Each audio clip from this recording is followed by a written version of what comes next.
The western Ukrainian city of Lviv is the main staging post for refugees heading for the Polish border just 50 kilometers away. Let's talk now to Dr. Sofia Dyak, the director of the Lviv Center for Urban History.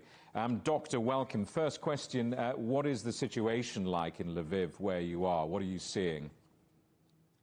So on the first glance, you might walk on the city street and, the city is not bombshell, so you do not experience it directly, but of course indirectly via media, via our friends, families in other cities, partners. We do hear that, we read about that, and most of all we are hearing it from the refugees who are non-stop coming to our city for the last 10 days.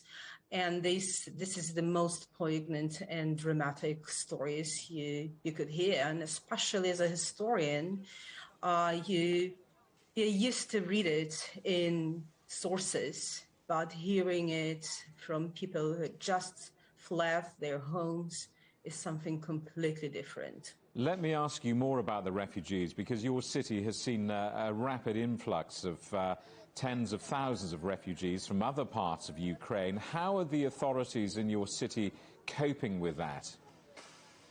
So first of all, all the existing infrastructure was mobilized up until now. So think about schools, you think about cultural centers, galleries, so any premises that could host people overnight. So municipalities says around more than 400 institutions turned into shelters and about 100 religious buildings, not speaking about private apartments, where everybody is hosting or temporary hosting somebody, and the city has reached its limit to cope with what it has right now. Let me ask you how organizations like yours take part in helping people in need, displaced by this violence.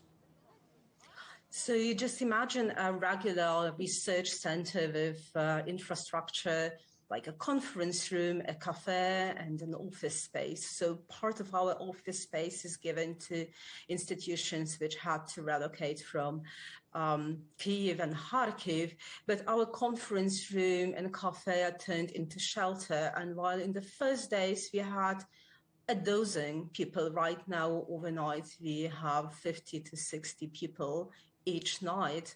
And that's something that tells you how it is growing, even on our small example.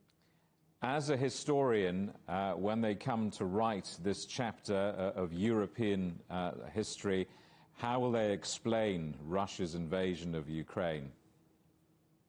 It is an act and a crime of aggression, and we do not know how the scale will be, but it's already horrendous. And it's especially tragic because it's happening in Europe, which went through 2 world wars, and Eastern Front was particularly hit with cities bombed, armies advancing, and people being killed and suffering, and reliving it and recalling it into our own family histories here is really something that is just hard to imagine, but at the same time, this is what we are right now living in. And in the future, we will be finding the ways and words to write that history. The point now, we are documenting what we can as historians, but it's very hard and challenging tasks where we are both participants and observers, professionals and